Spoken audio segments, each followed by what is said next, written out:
Always on online. My name is Dave Charbonneau. I am the producer of Lookport Production Company and your host. I'd like to thank Columbia College for providing the space today.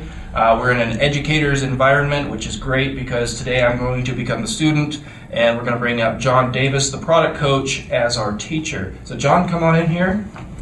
Welcome to the program. Great, thank you, Dave. And we've got a short program today with a lot of information to cover on $1 Million Message. Is that right? That's right. All right, great. I'll get out of your way and let's go. Okay, sounds great. Well, today we are here to talk about education, but it's not the education you traditionally think about. It's an education of taking your experience and becoming the teacher. I'm here in a university setting, and this is where I love to be because I'm actually teaching people, and that's what we're going to talk about today, is the education process that you can go through to teach other people how to do what it is you do best. You know, just a little background on this. We're talking about basically how to build $1 million message. And what I mean by that is that everybody in their life has something they've been through. They have an experience. They have something that has touched their life, whether it's a tragedy or something that they've overcome in their life. And we want to share naturally with other people. We see them struggling, we see them suffering, and this is a way to be able to share that with other people and to help them understand how they can make it through that tragedy or through the triumph they're going through, to be excited about. Whatever it is they're going through in their life right now, it's easier for them if somebody who has been there and done that can teach them how to do it. And so there are 10 different steps actually in creating a $1 million message. Today we're going to talk about the first one. That first step is choose your topic and know that topic better than everybody else. So there's a couple of steps that we're going to talk about in this. But first, before we get into the actual steps of how to do this step in the process, I want to just draw you a couple of diagrams and show you how most people go through their lives. And I was included in this. You know, up to this point in my life, I had gone from place to place to place, and I never really set my roots down in one particular area. And you might have experienced the same thing, where you have an event in your life, and maybe you're trying to get some perspective on that. And so you start doing one thing, you start going down one path, and then all of a sudden you change focuses and you move from that thing before it's even really started. And so what happens is, if you imagine you have a shovel, and let's say you're out in your garden or out in your yard, what happens is we start to dig these holes. And all these holes around here, so we start to dig with a shovel right here, and we're going to draw a little shovel here. Artwork's free of charge. So we start digging this hole, and we think, yes, this is where we're going to be. This is what we're going to do. We're going to spend our time in doing this. And then we say, you know what, I'm losing interest. I really don't have an interest in that topic anymore. I really don't understand this anymore. I really don't want to do anything with that. Well, what happens is before we have any depth, we go to the next hole. We walk over here, and we start digging right over here.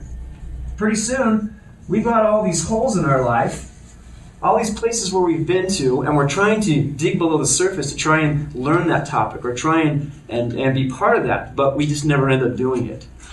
So instead of going from topic to topic, and instead of jumping around so often, and instead of just starting into one thing and then moving on to it quickly, I call it shiny thing-itis. And that's really what we're doing, is we're chasing the shiny objects. So there's never a chance for us to really become an expert or to become good in one particular thing. So now that causes a chain reaction.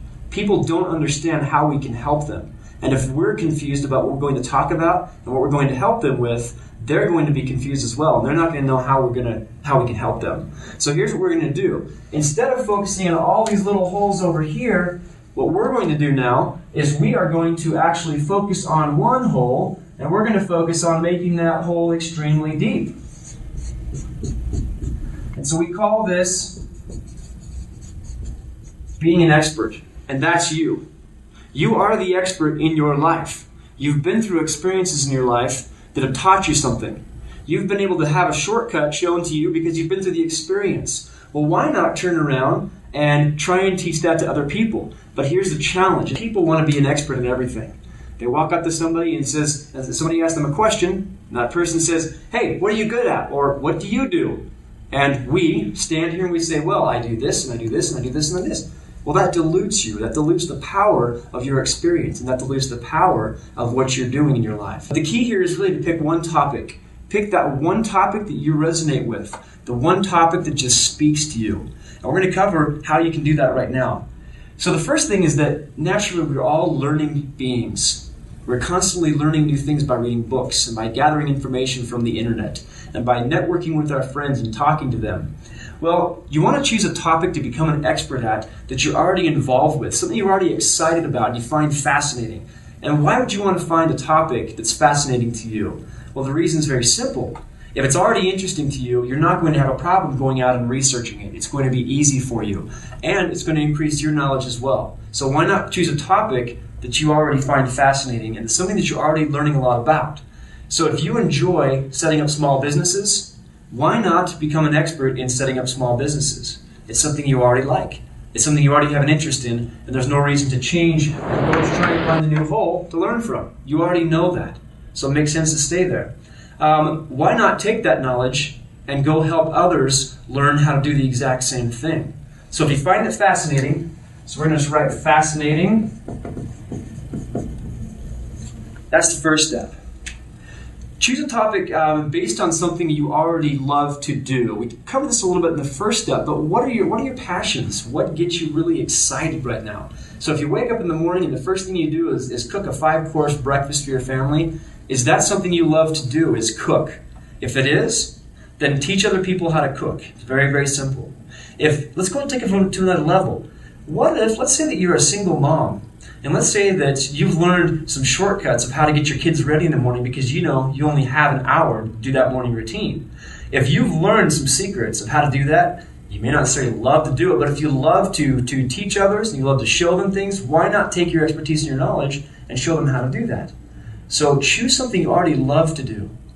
A lot of times we want to go out and we want to try and find something else that we love to do. And most of the times it's already in front of us. It's something that we're doing right now. So something that you love to do. Okay, the third one would be choosing a topic based on what you've always wanted to learn about. As I said, we're learning beings and we want to learn new things.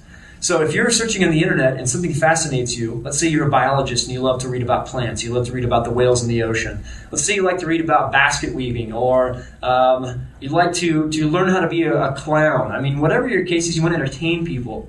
Whatever the thing is that you want to do and that you have always wanted to learn about, now's the time to get out there and do that. What a perfect opportunity to become an expert at something by learning about something you've always wanted to learn about. Why not just do it now instead of procrastinating? So, something you've always wanted to learn about. You know, as we go down, consider, this is probably the biggest one, is consider where you've been in your life. There's something powerful that happens when you can say to another human being, I know what you're going through right now. I understand the feelings that you're experiencing right now. I know what it is you're doing in your life right now, and I can help you. Well, how can I help you? Let me tell you a story about my experience that happened 5 years ago. It's a powerful opportunity to share your story with somebody else and to be able to empathize with them and to say, I can hold your hand now. I know what you're going through, so come lean on my shoulder a little bit.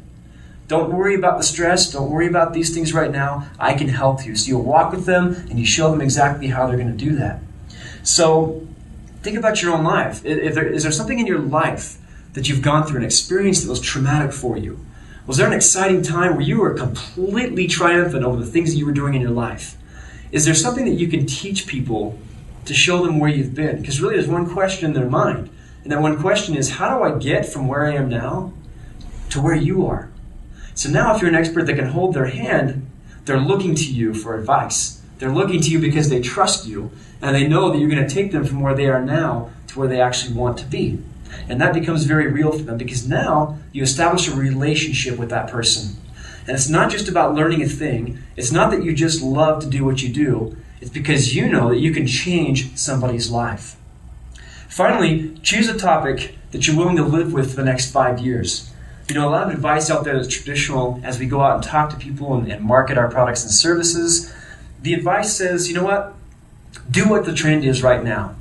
If you see something on the news, oh, that must be it. Oh, wait, that's a story over there. That must be it. But be careful, because what we're getting back to here is this shiny thing-itis, where we're chasing and digging all these little holes instead of focusing on digging that one hole and then going on a deeper level. So choose a topic you're willing to live with. So if you are, let's say you're good at counseling, and let's say that all you work with all day long are people that are depressed and people that maybe have, on the extreme side, suicidal tendencies. if you're working around these people and you follow that traditional advice that says go with what's going on now and go with what you feel you should do, ask yourself this one question. Can I exist in this environment, and can I focus 100% of what I'm doing right now on this subject for 5 years? I mean, there's nothing worse than waking up in the morning and saying, gosh, I'm not sure I want to go to work today, and listen to all these depressing thoughts. So again, at the same time though, if that's what your passion is and that's what you feel your calling in life is, I would invite you to follow that. Okay, so choosing a topic, we're going to say 5 years here, and the one before that was your personal experiences that you can share with other people. So how do we tie this all together? Well, we tie it all together because, again, most people are going to toss around this idea of shiny thingitis. That is a technical term, but they're going to go and dig all these small little holes with that shovel, and they're going to dig up a little dirt, and they're going to start to get somewhere. And I've found that it's always probably within the next few shovels that person will actually start to be successful and start making an impact, that it actually happens. So they're about there, but then they stop, and they see something else over in the distance, and they walk over there, and they start digging in another spot. What we're doing here by following this, by picking a topic that you're good at, so you can get that one topic nailed down, find something that's fascinating to you, find something you love to do, find something that you really want to learn about and are excited about going out and doing. Look at your own life and look at the experiences you've had and what you can share with other people. And then finally, talk about something and work in something that you can deal with for the next 5 years. We don't want to do this short term, otherwise we're going back to this model right here. So we want to focus on the long term. Hi, our sponsor for today's program is, well, me. You know, I know, we all scream for ice cream. People do business with those they know, like, and trust. Video allows us to build these relationships of trust 24 hours a day, 7 days a week. It's my job to ensure you have video for your website, that the videos are affordable, and that the videos effectively personify your ideas. Book your in-studio video session. Lookport.com. So now the focus becomes, now that we understand what our topic is, doing these things helps us to keep away from this shiny thingitis syndrome so that we can now focus on digging a deeper hole, making sure that foundation is set. And then once that foundation is set and we've learned that thing and we've mastered that topic and we know more than other people do about that topic, then we can move on to the next thing and we can start digging that second hole. And then when we master that, we can go on to that third hole and dig the exact same thing. But the model is, dig the hole deep first, know your topic better than anybody else does so they see you as the expert, and keep digging those holes to provide those solid foundations. John, I want to thank you for being on the program. My pleasure. And some good stuff. Now, you're going to be at the Hub next week. I'll be at the Hub next week, April 27th, at the Holiday Inn Express. 9 a.m. 9 a.m. Okay, good. So we can learn. You're going to talk about the same topic, or are you talking about something else? Well, I'm going to talk about the same topic, but we're going to go a little more in depth. I'll actually cover the entire 9-step process. Oh, really? Okay. I'll do an overview of the 9-step process, and then we'll go in detail on the first 3 steps. It's going to be interactive, it's going to be fun, and we're going to get audience participation. Awesome. So, all right, great. Thanks again. Thanks a lot, Dave.